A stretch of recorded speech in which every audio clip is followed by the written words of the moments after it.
Nirvishesha Shunyavadi Pashatya Namaste Saraswati Devi Gauravani Pracharine Nirvishesha Shunyavadi Pashatya Jaya Shri Krishna Chaitanya Prabhu Nityananda Shri Advaita Gadadha Srivasadi Gaur Bhakta Vrinda Jaya Shri Krishna Chaitanya Prabhu Shri Advaita Gadadha Srivasadi Gaur Bhakta Hare Krishna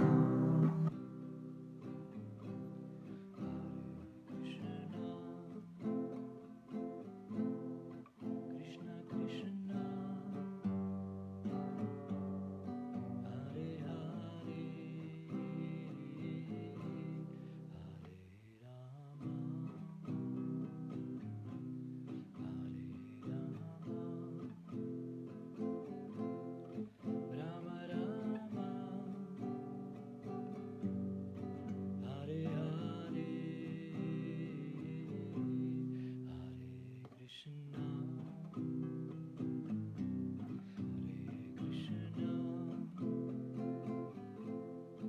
Krishna Krishna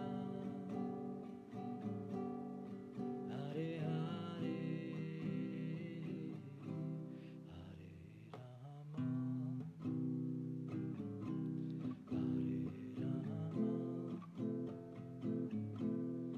Rama Rama Rama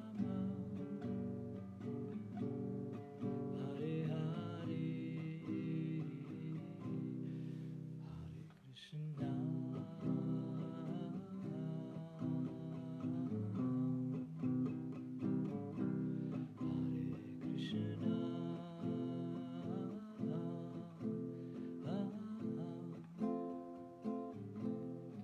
Krishna Krishna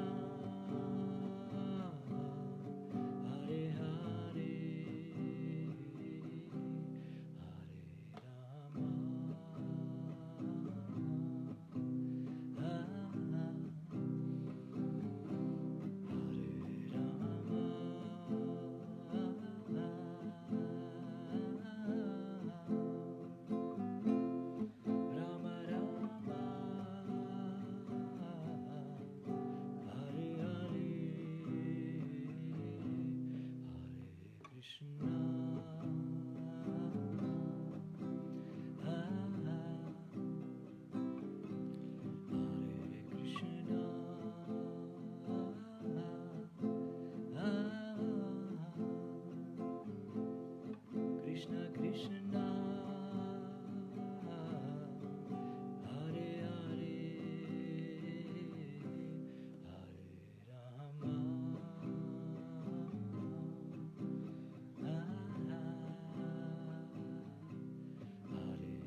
to sing one stanza from a song, Ye Anilo Premadana, which we sing when some devotee passes away. Ye Anilo Premadana Karuna Praju Ye Anilo Premadana Karuna Praju Ye Anilo Premadana Karuna Praju Ye Anilo Premadana Karuna Praju Eno Prabhu Kotagela Charyatagu Eno Prabhu Kotagela Charyatagu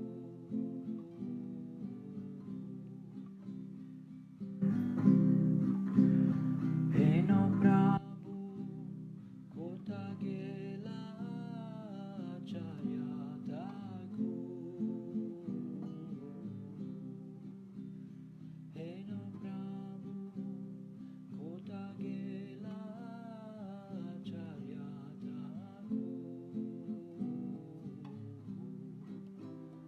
Eno Nilo Premadana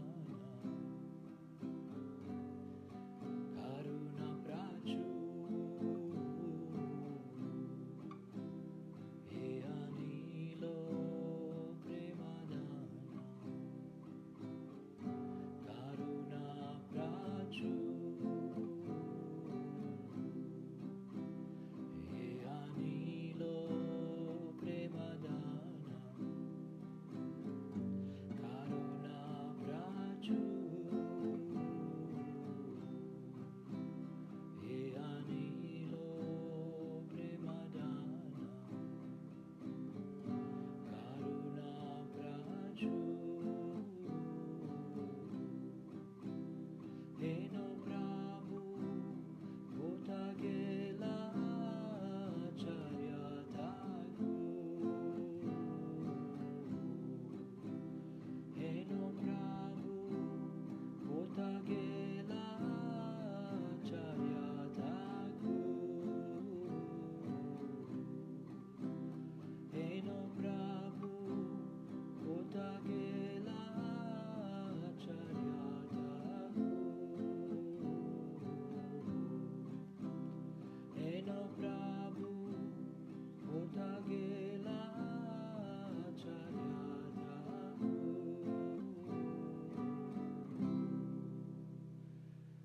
So we sang this dedicated to His Holiness Bhakti Charu Swami, who passed away today.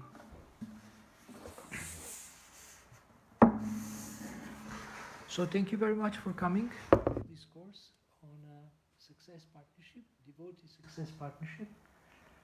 And today we will have a shorter version because at 7:30 is Kirtan dedicated to Maharaj, Bhakti Charu Maharaj, Bhakti Charu Swami. Devotees will be singing in the temple room of Radhadesh temple. And so instead of having 2 hours, we will have until 7:15 or 7:20, and Kirtan starts at 7:30, so we will have shorter today. So Devotee Success Partnership is alliance of 2 devotees who are dedicated to help each other succeed in devotional service and in other areas of life that support devotional service. And they do this by using certain structure where when they meet, it's not just a spontaneous conversation, but it's a structured conversation. That means that they have a plan, how they will speak, what they will speak about, and they also prepare. They can prepare for this conversation. And therefore, this 1 hour that they spend together is used in the most optimal way, in the best possible way. And I have several structures, maybe 5 or 6 different structures, and one is not bound or limited to these structures. One can create his own structure if he wants, how he wants to have this session, but these are just examples how one can create a structure to have a conversation that will benefit both persons who are present much more than if they would just have normal spontaneous conversation.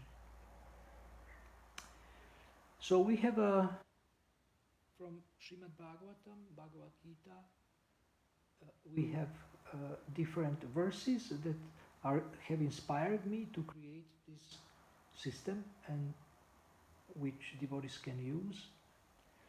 And before this, I want to mention 2 purposes out of 7 purposes of ISKCON. So when Srila Prabhupada has started ISKCON, he has written 7 purposes, or we can say 7 goals of this movement that are meant to give a clarity and that are a basis for different activities of this movement, and for devotees' own clarity, which kind of goals they can set, and basically what is the mission. So these 7 purposes, they describe the mission of ISKCON. And out of these 7 purposes, it's interesting that 2 of them, number 3 and number 6, they are talking about members of the society coming closer to each other, helping each other succeed, supporting each other. In one of these 2 purposes, it's mentioned that they are coming closer to each other and to God also, for the sake of living more simple and more natural way of life. That's one thing. And then the other purpose is speaking about understanding our position as eternal servants of God, and again in this effort helping each other. So now this system that I designed is in line with these 2 purposes, and it's helping devotees to get closer to each other and to help each other succeed. And there is references in the Bhagavad Gita, in Srimad Bhagavatam, verses that actually have inspired me to create this. And one of these verses in the 2nd chapter of Bhagavad Gita, which mentions the word Asharyavat. Asharyavat means amazing. So this is verse 229. It's in the 2nd chapter of the Bhagavad Gita. And this verse says that soul is amazing. Every soul is amazing. And we know that the soul is a part of God, and because God is amazing, so his parts are also amazing, but the difference is that he is unlimited and we are small, we are limited. We possess some of his qualities. And if we see anybody that is attractive in this world, it is because they possess some of the qualities of God. Divine qualities, we would say. So this verse helped me to see people with different eyes, to see people as entities or beings who are full of potential. If somebody is amazing, that means this person has a lot of potential, they have a lot of talent. And I started seeing devotees and also other people not through the eyes of their present behavior, but through the eyes of their potential, as souls. And it is said also, Satchitananda means everyone is eternal, full of knowledge and full of bliss originally. So this counts for every soul. So this helped me to see everyone in a more positive way and to also it made it easier for me to help devotees and other people, to help them to develop themselves and to also use that potential, to release that potential. So this is one of the verses, and then there is another verse, Mat Shita Madgata Prana Bodayantas Parasparam Katayantas Chamam Nityam Tushyanti Cha Ramanti Cha. Krishna says in the 10th chapter of the Bhagavad Gita, text 9, in one of the 4 main verses of the Bhagavad Gita, so this 9th verse of the 10th chapter is one of the 4 main verses of the Bhagavad Gita, 4 key verses. He says that my devotees, they always serve me, they always worship me, and they find great pleasure in talking about me, conversing about me, and always enlightening each other. So this verse describes this mutual influence, so to say. And this is exactly what we are trying to do in the devotee success partnership, to have mutual positive influence, support and help. Then there is a verse in the Srimad Bhagavatam which says that self-effulgent Vaikuntha planets, so they have their own light, cannot be reached by those people who are not compassionate toward other living entities. So our own behavior and our own qualities are directly related to our own liberation in the spiritual sense and are returning back to the spiritual world. Vaikuntha. Vaikuntha means without anxiety. So spiritual world is without anxiety, there is no death, there is no old age, there is no disease. And so these miseries that are present in the material world are absent in the spiritual world. And this world cannot be attained by those who are not compassionate toward others. So therefore, all the devotees are encouraged to be compassionate to people and to be patient with them and tolerant and to try to give them the greatest gift, and that is Krishna consciousness. Then there is a prayer in the 5th canto of the Srimad Bhagavatam where a great devotee of Krishna or of Lord Nrsingadev, Prahlad Maharaj, is praying. Now Lord Nrsingadev is incarnation of Krishna who has appeared as a half man, half lion, and he has appeared to protect Prahlad from his demoniac father, and Lord Nrsingadev has killed his father to save Prahlad Maharaj because his father wanted to kill his son because he is a devotee. So Prahlad Maharaj prays in the 5th canto, there is this prayer that may all envious people become pacified and may all devotees support each other and help each other and think of each other's welfare because they are engaged in devotional service. So this, when I read this line, it really, really inspired me. And it's also related to the 2 purposes of ISKCON. Haribol. That's it? You two are a lot. And your wife has left recording.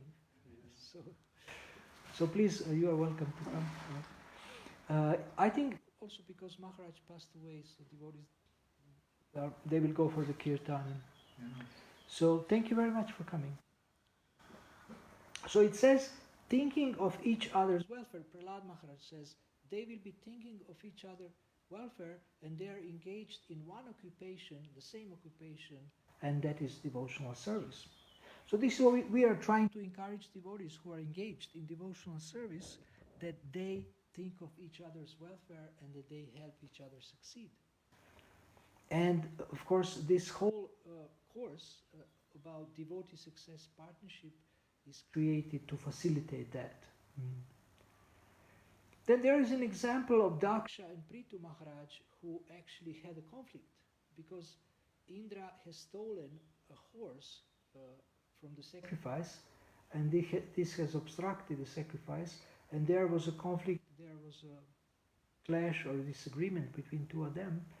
But then what happened is that they gave up envy, forgave each other, embraced each other, and sorted out their relationship. So this is also in mutual relationships is very important to be able to resolve conflicts and to know how to do it in a way that will work. We can say sometimes professional way or scientific way. I want to say in the way that will bring a good result. So these are some Shastric example. There is more verses which we usually quote when we have a longer time, but today we will go shorter, as I said. So now this relationship is very, very inspiring, and I'm not speaking just a theory. I have been practicing this for several months now, a success partnership with other devotees. And why I have started this, one of the reasons is that I have been traveling for the past 10 years around Europe mainly, but I also traveled to other continents. But I was trying to inspire devotees in our centers to develop devotee care systems.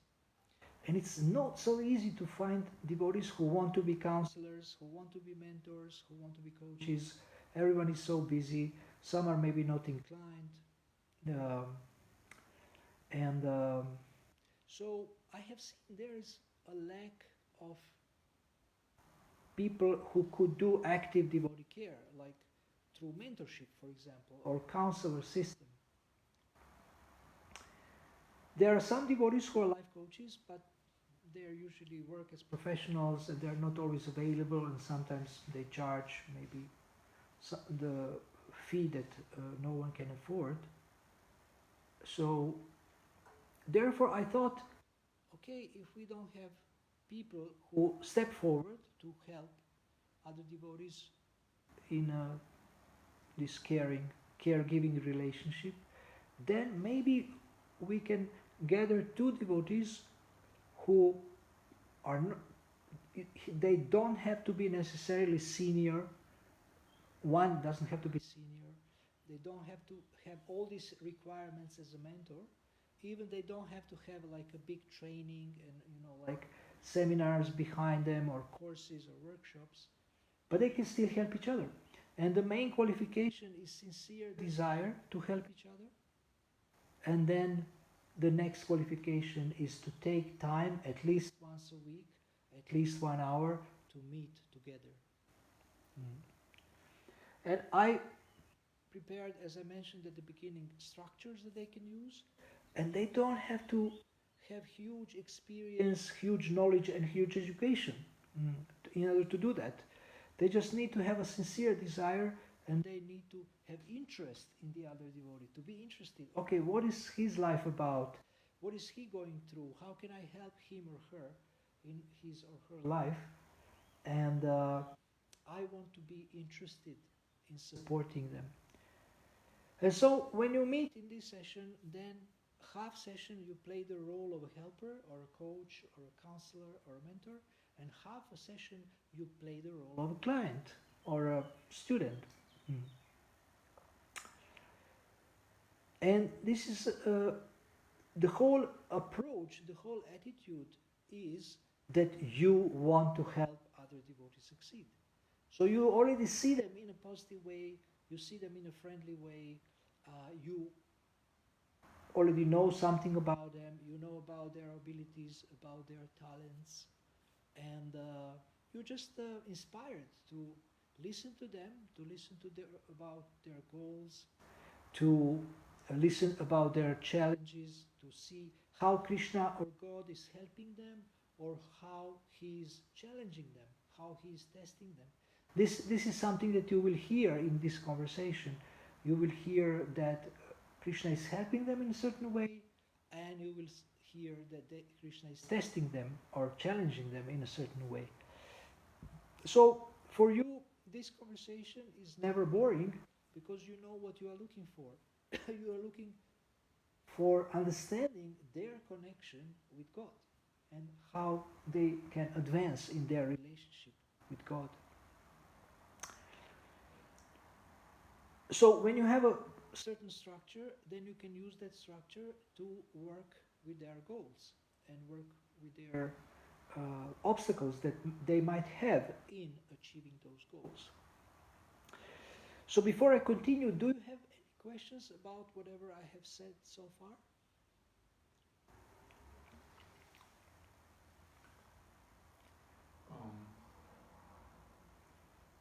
You said you don't need much knowledge.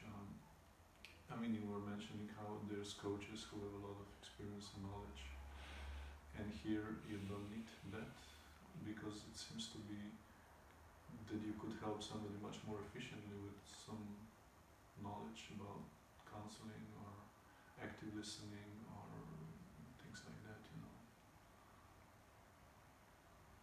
Do you need that or not? I mean, need, or would that be helpful? Or Yeah, it would be helpful if you have some training and some skills and some experience. But if you do not have, this doesn't disqualify you to use this system, because by using this system again and again, you develop experience, you develop better listening skills, you can learn how to ask better questions to help your friend or a partner, success partner, think better.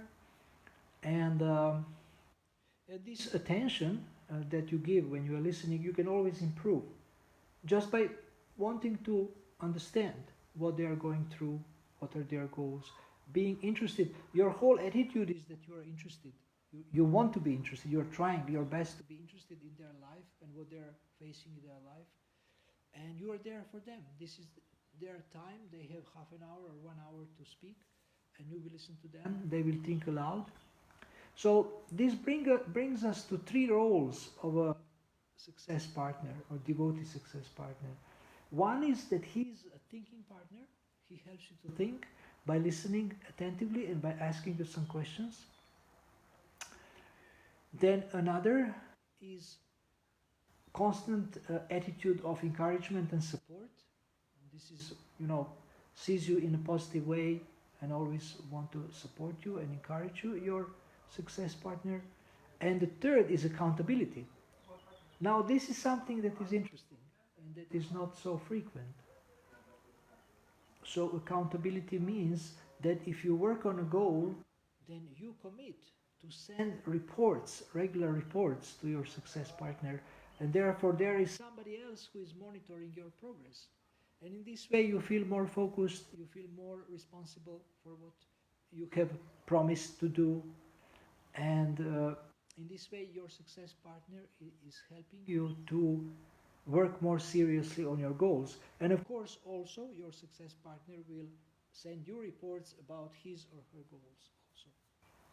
So this is a mutual accountability, a mutual feeling of responsibility, and it has to do with the goals that you set. So these are three main roles, and of course there is some other things that you do if you use different structures, because some structures have to do with the scriptures, some structures have to do with learning certain things, and some structures are very simple. They are just dealing with your daily goals, for example. And I will explain more about that. So is that okay? Any other question?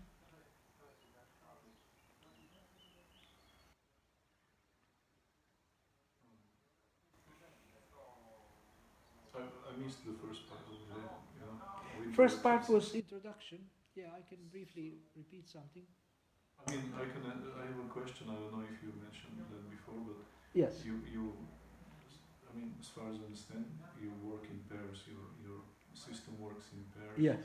Why not in a larger group of 3 or 4, kind of a team work? Is there some specific thing about pairs?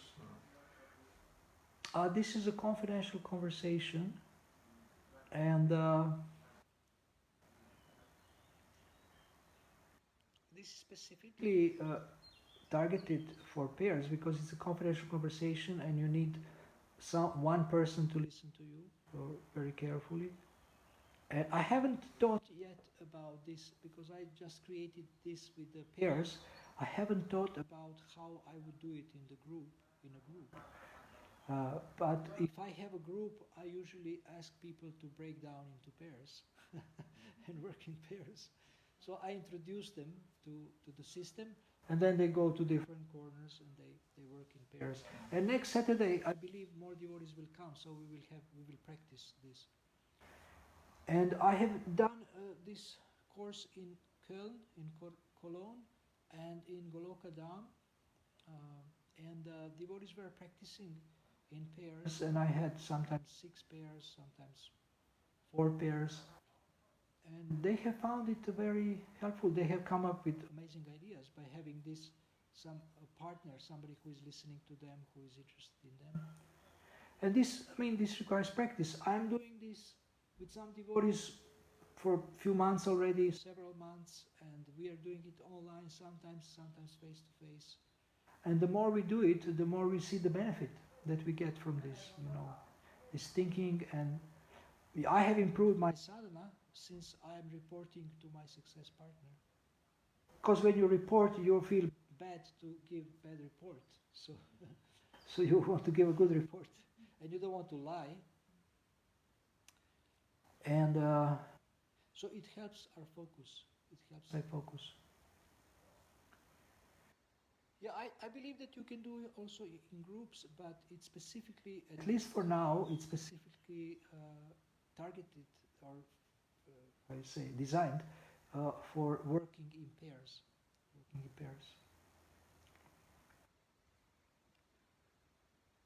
So now, there are 2 things that, I mentioned these 3-4 roles, 3 roles, but another role can be also, you could give some suggestions or some ideas also. This is like a 4th role, but usually I don't recommend this because one of the great benefits of this approach is that the devotee who is acting as a client is actually training himself or herself to think for themselves and to use their intelligence much better. And this thinking is stimulated by attentive listening from the success partner and by their questions. They ask excellent questions, and this stimulates their creative thinking and their better quality thinking.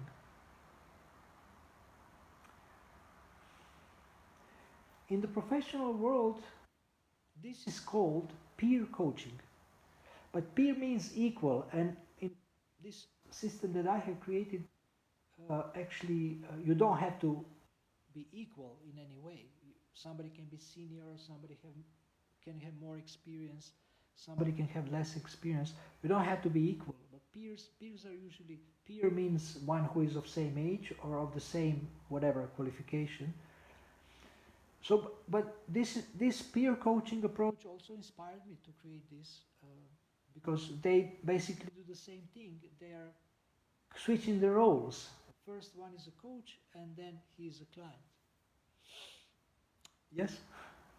Anything else? Yeah.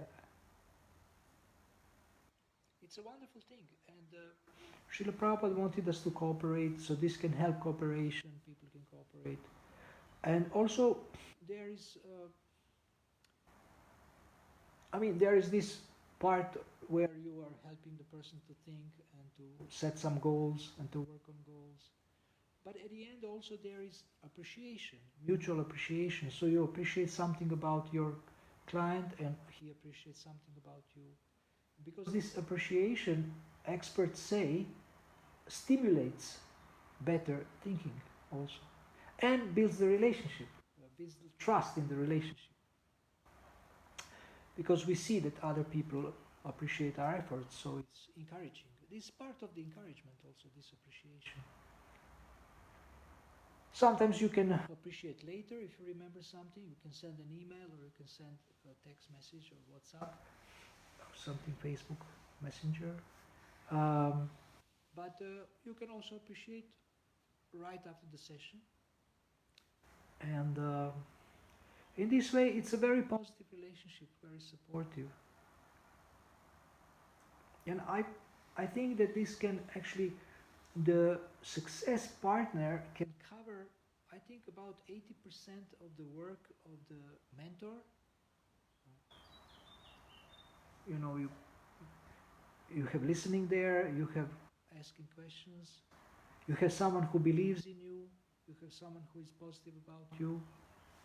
Maybe this other person doesn't have as much experience as someone senior who would be a mentor, but they still have some life experience, and if they need to share, they can share with you. And in this way, when you are sharing, you are also learning from each other, And of course, good teachers, they learn from their students. They can learn from their students. They are open.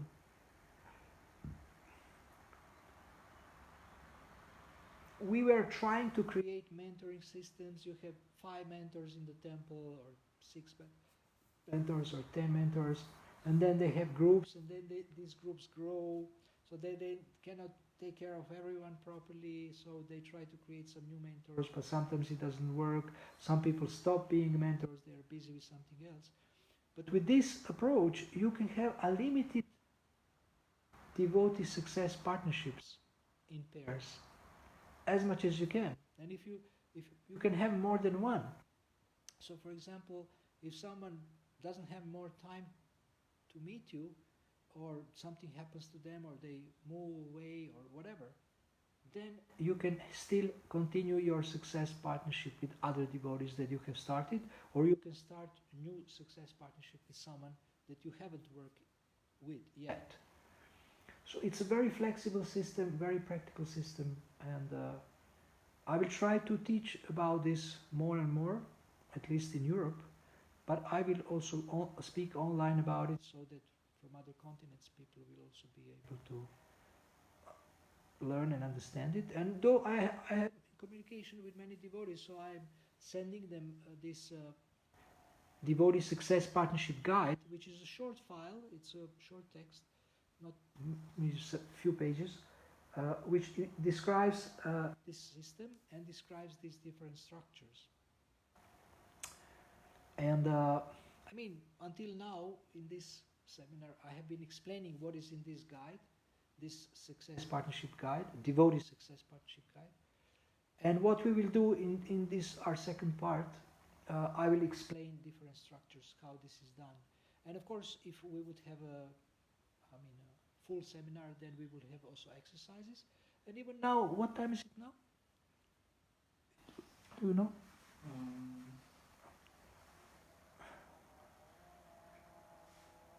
So it's 10 to 7. 10 to 7. Mm-hmm. So we can go for another 20 minutes or half an hour, 10 to 7, 25 minutes, then we can go to the temple. So we can, even if I explain to you some structures, then we can still maybe have one little demonstration. Maybe you and I can have a session and you can watch and observe how we are doing it, so that we have at least a little bit of practice. And so I have created several structures, and I will share a few of them with you. And if I send you, I will send you this guide, this short Devotee Success Partnership Guide, where you will read about all these other structures. These structures are not complicated, they are simple. So for example, one way to do this and to work on a certain goal or on a certain issue or problem that you face is that you first want to understand what Srila Prabhupada said about it. So you can look in the database, you can look in the Bhagavad Gita, you can look in the Vanipedia, you can look in the index of books also and find this topic. Let's say you want to work on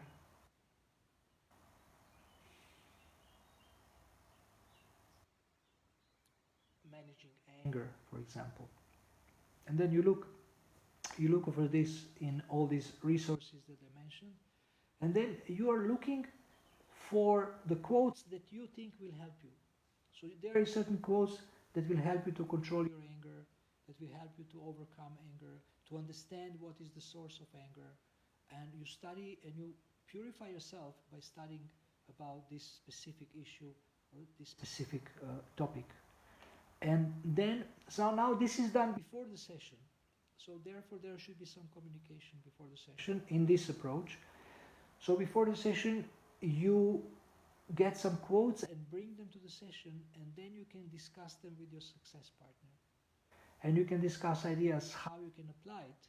And from this, you can set the goal that next week I'm going to work on controlling my anger much better, and I will report to you. I will report to you. I have one system which is not from the Shastra, but it's regarding anger, just specifically in relation to anger. Or in relation to any negative behavior, you can use it. That if you catch yourself that you are demonstrating or exhibiting this negative behavior, like demonstrating anger, you can give 50 euros to the temple, or 100 euros, even better. And in this way you will think very carefully next time, because getting angry will cost you a lot. But you can take it as a goal. I took it myself. My wife, she was challenging me once. She said, "Oh, you are Mr. Positive, but why you're so negative now?" There was some conflict. And I said, "Okay, next time I get angry, I will give you 10 pounds. At that time, 10 pounds was more than now. It was in England. And she said, "Okay." And so I only once I failed and I paid after that. But it worked. I mean, I was much more careful how I behave, because I knew that it would cost me. Although this is not recommended, sometimes these kind of ideas are also acceptable in the success partnership, because it will help the devotee to control his anger.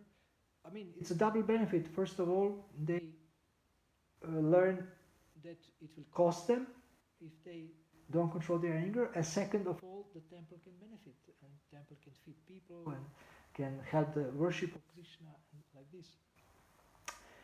So you can be creative and innovative in working on goals, but if you want to look at the Shastra, you can understand the source of anger, you can understand how other devotees have controlled their anger, how they have engaged their anger. For example, Hanuman has engaged his anger in serving Lord Ramachandra, and this was a proper utilization of anger, and by this he got purified. So looking at the scriptures and finding quotes, finding ideas, finding solutions, and then applying them, and then reporting. Apply and report. What have you done, and how it is going for you, what are the obstacles for you, and I'm here to support you, I'm here to listen to your report, and I'm here to discuss your report with you. This is one way.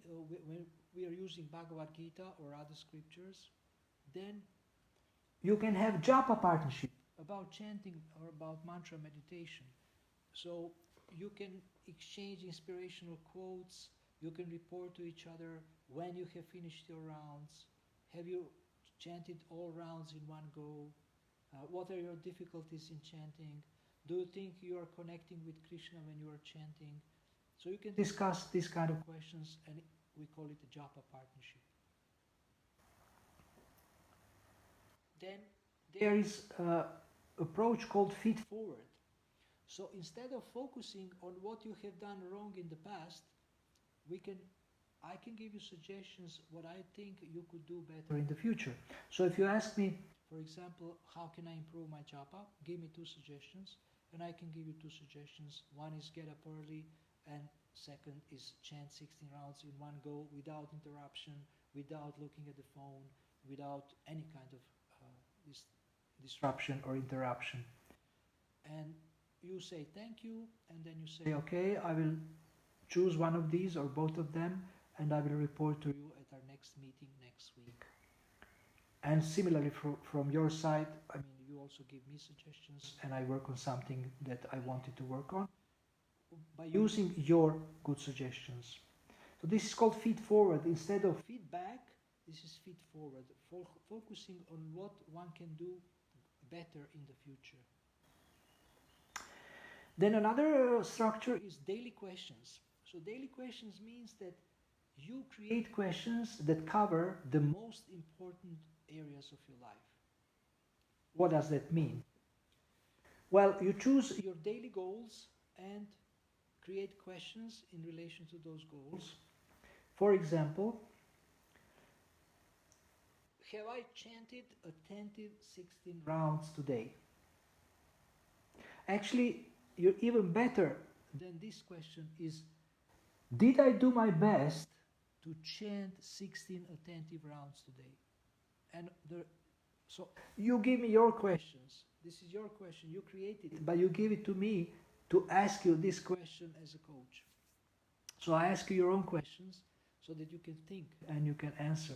So, did you do your best to chant your attentive 16 rounds today? And you say yes or no. And if it's no, then you explain why. If you say yes, you can say something in relation to yes. Did you do your best to be kind to your family today, for example? Then you can remember, yes, I was, but sometimes my wife maybe irritates me a little bit and I lose my temper a little bit, but I'm much better than before because now I'm working on this more consciously. Did you do your best to exercise today, to walk in nature or to exercise? Yes or no? So you can create, I don't know, between 5 and 10 questions, and your coach, your success partner is asking you these questions, and you can discuss it with them. You can think aloud why you have done this, why you have not done this, and in this way you can have a very, very focused discussion around your daily goals. So this is called daily questions, and this is a very, very powerful, very simple but very powerful process of self-discipline, attaining self-discipline.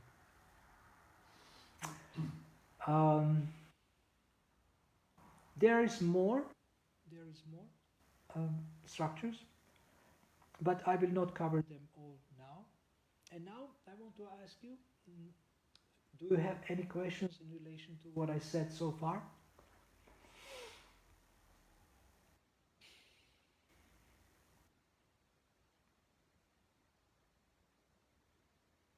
Is there anything that is maybe not clear that I can clarify?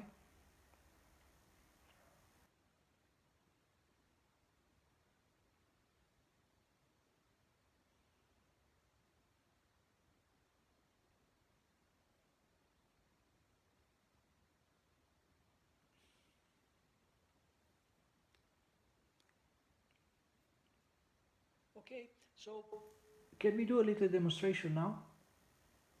You and I? I hope so. You can choose a structure out of those that I mentioned that you want me to use in coaching you, in assisting you as a success partner, and I can also choose, so half session, I think we will do 5 minutes each.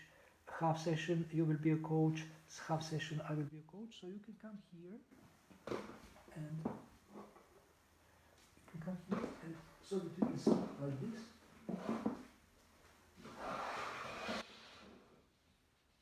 We are like on the stage, but I need to put the phone here so that it will record.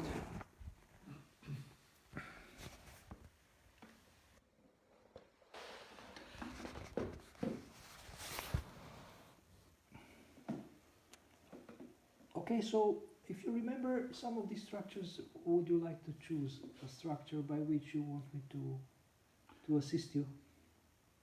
But I like these daily questions because you can, improve on several areas and do it constantly practice it all the time and try to improve. So you need to give me your questions. Sometimes it is given in writing, but now we don't have time to write. You can just tell me questions that you want me to ask you, or one by one. You can tell me one question, I ask you this question, and then you think about it and you say something about it. So which questions would be important for you, for your daily goals? Well, you mentioned one question, have I been nice to my family today? So Okay. I like that one. Okay, so let's first do this question. So, Gatikari Prabhu, have you been nice to your family today? Well, we are recording, you know, I'm not sure if I should answer honestly.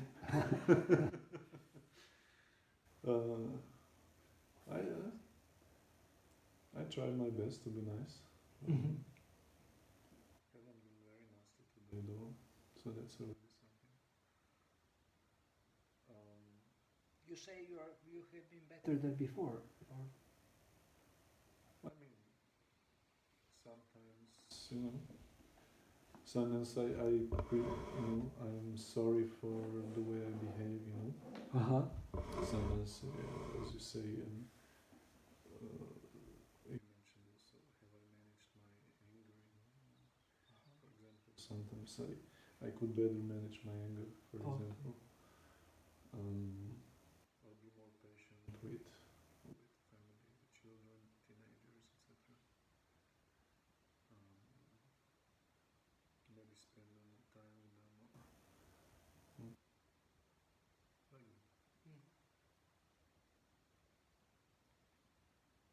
do you want to go to the next question, or you want to speak more about this?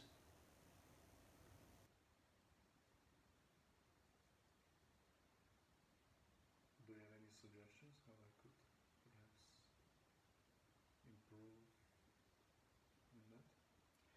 Well, this is a great question, but before I give you any suggestions, I would like to ask you, what are your ideas for improving your relationship with your family or your behavior?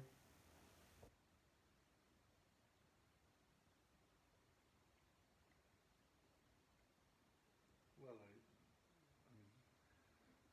since I'm aware that sometimes I should manage anger better, so I should work on that, for example, by,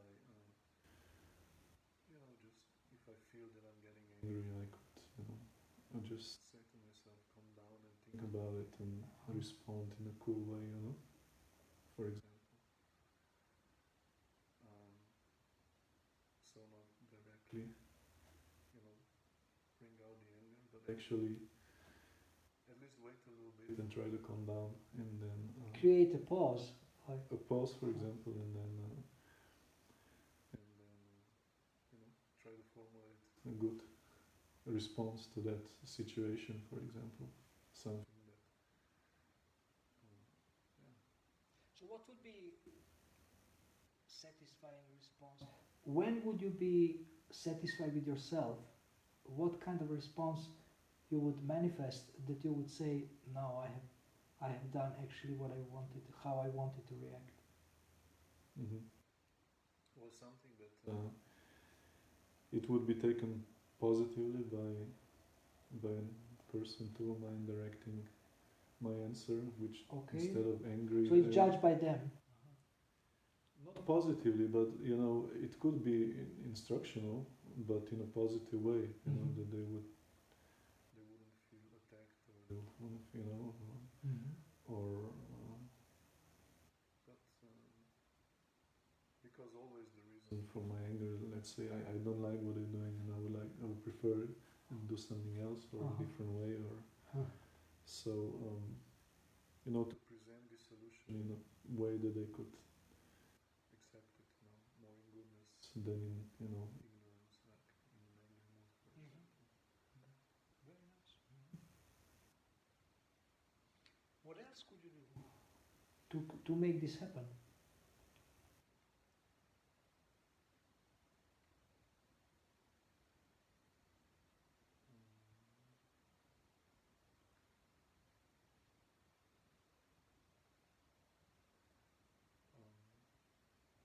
Well, it could be good to learn some techniques. There must exist some techniques how to do that. How to present, how to properly reply to a problem. And where you could get this? From Akrura Prabhu. Who's that? Well, there are so many resources. I mean, I will also can give you something. Right.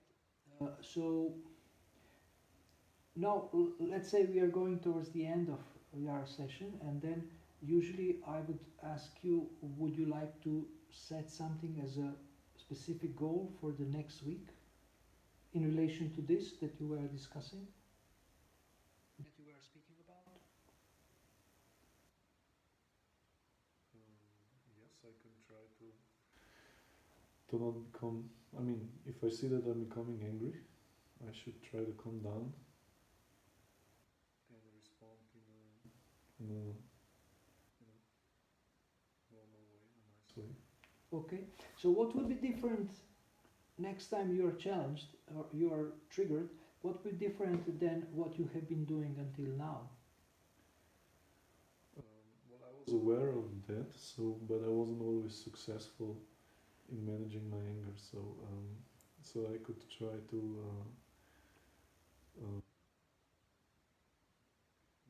make a pledge that I will give donation to the temple or something. Okay, that's very concrete. That's very concrete. Okay, so that's one thing you can do, and another, I mean, if you read something about it, if you somehow prepare, or maybe like put something like a ring to remind you, or some do something to remind you of your goal that you want to react better. So you have to think what this could be, but this shows that you are serious about your goal, like pledge that you mentioned, or if you have some reminder or something, and then when it starts coming, you say, okay, I know now this is what I decided to do. Okay. Okay, so this is how one part of the session would look like, and then now in this part of the session you play the role of a success partner as a coach, and the structure that I want to choose is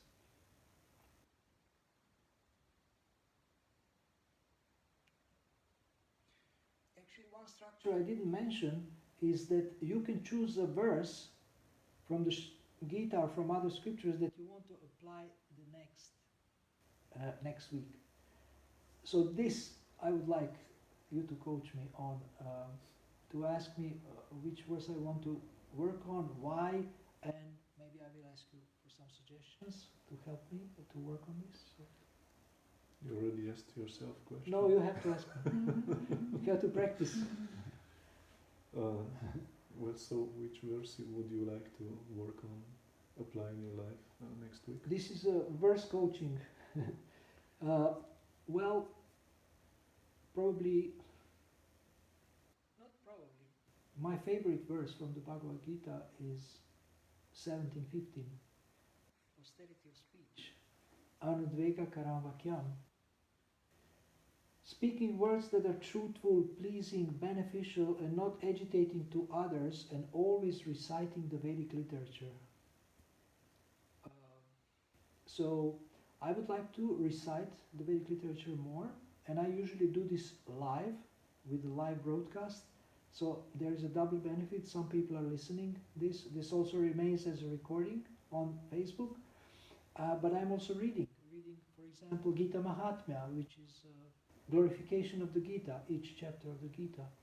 So last week, somehow I haven't done it, and I want to do it next week. And then not only speaking words that are truthful, pleasing, beneficial, and not agitating to others or myself, but also thinking, having internal dialogue that is the same as these instructions. And I usually don't have negative inner dialogue, but sometimes something maybe disturbs me, or something usually when it has to do with emotions. So to manage my emotions better, and to especially when I get a little bit disturbed, then to use this verse, to check, am I thinking words that are truthful, pleasing, beneficial, and not agitating to myself? So these 4 points. So I would like to become more aware and sometimes observe my own thinking and also feelings, and be able to choose what I think, choose how I feel, and of course choose what I desire. And this verse is very inspiring to me. I could talk about this verse for hours and for days, and I always recommend it to others, and because so many people have problem with inner dialogue. They have this negative inner dialogue, and it makes them depressed.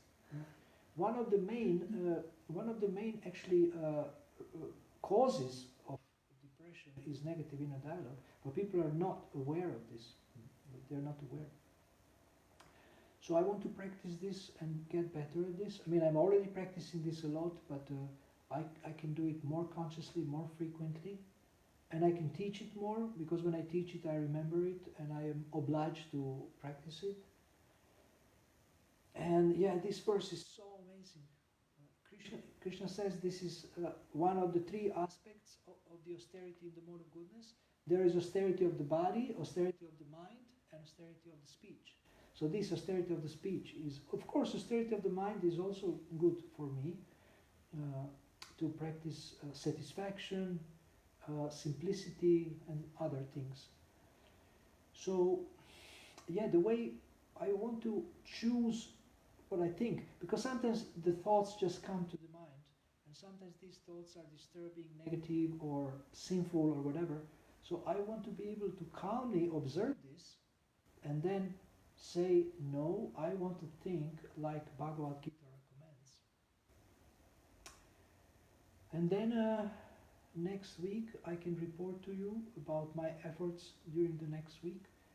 I will keep track of it, I will measure it, I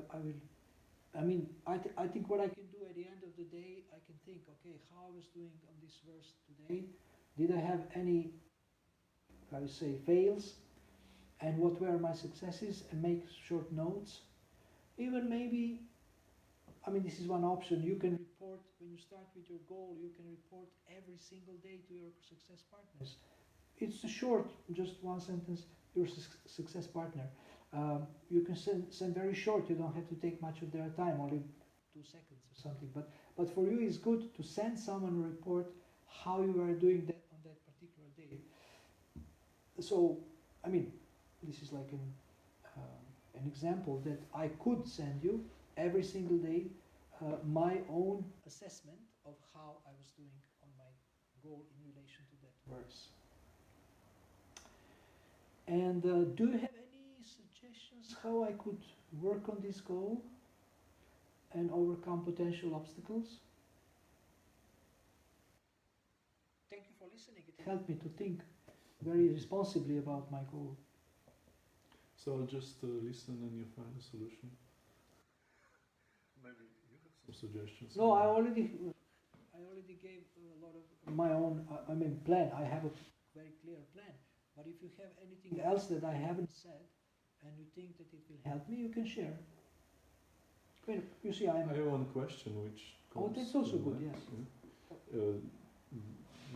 Do you find it sometimes challenging to say or to think something that is truthful, but it has to be pleasing to, sometimes truth is not pleasing to another person. Okay. That's a good point. It's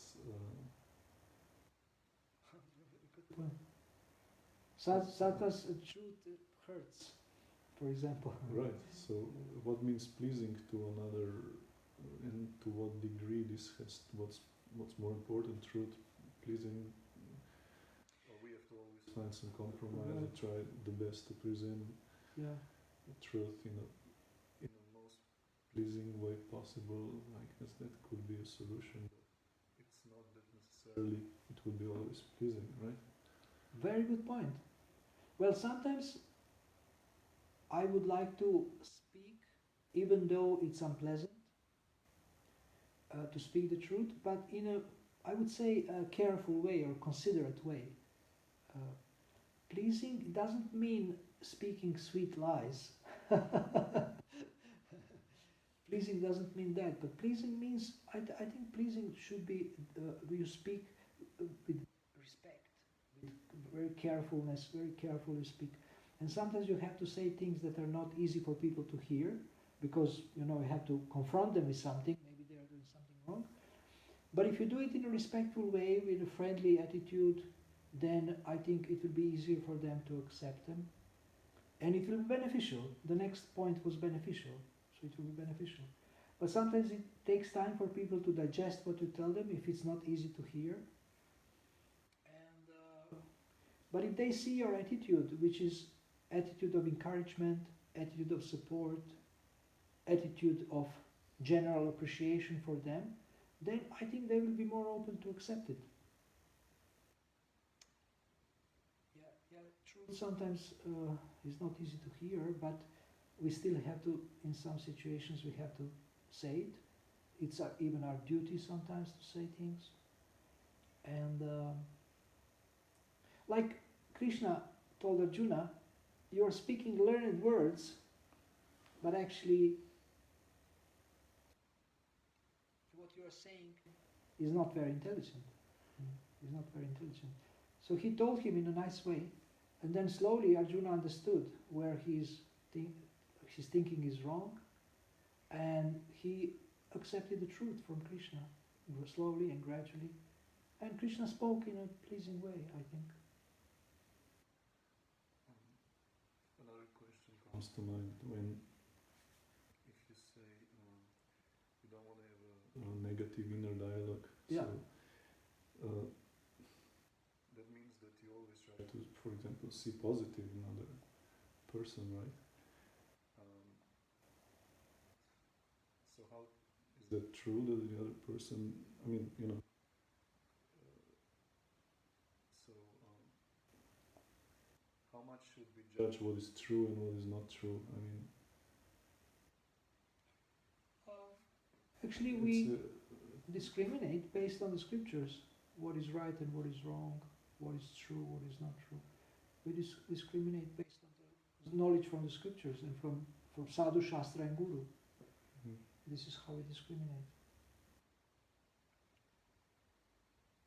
But so if you see some defects, how can you have a positive inner dialogue then? I mean, if you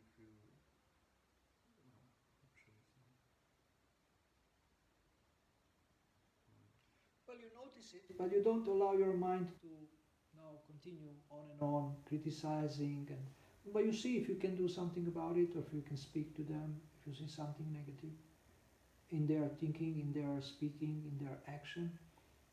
So you don't, you try to help, you don't try to judge. Help more, judge less.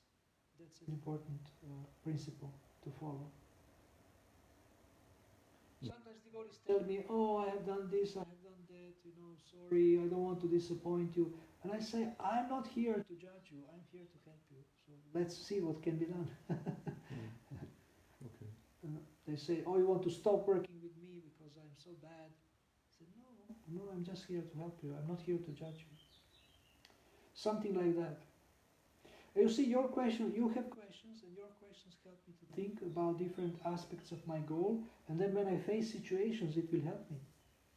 When I face situations, I remember that my success partner asked me this question, and I was thinking, I was even writing about it later, and now I'm ready to face this new challenge that has to do with that question, so it's helpful like this. Okay? Okay, so thank you very much. Do you have any final questions or comments, both of you? I'm very grateful to you to come here, and sometimes it's even better when there is less people, because it's more peaceful and you can work like this, I mean, like we did today. So, and we were also live, people who were listening online. Oh, really? Yeah. You didn't tell me that before? Oh, really? I thought you were just recording. Yes, but everything was nice. Our recording is here of your wife, the phone. Yeah. And I don't know how to stop it, if you want to stop it.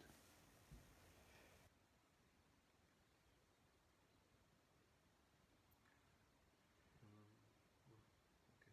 Yeah. She said she will come at 7:30, I think. Yeah, but then she told me, so I can take it. Okay. Okay, so thank you. And then next Saturday we will do this session, we will have maybe more exercises with devotees. I will give some introduction also for other devotees if they come. But we can have more practice next. We will have 2 full hours. So if 2 of you can come, you're welcome. Otherwise, I will work with others. So thank you. Hare Krishna. Hare Krishna. And thank you everyone on the internet for listening. I will now stop the broadcast and the recording. And I wish you a wonderful evening and Hare Krishna.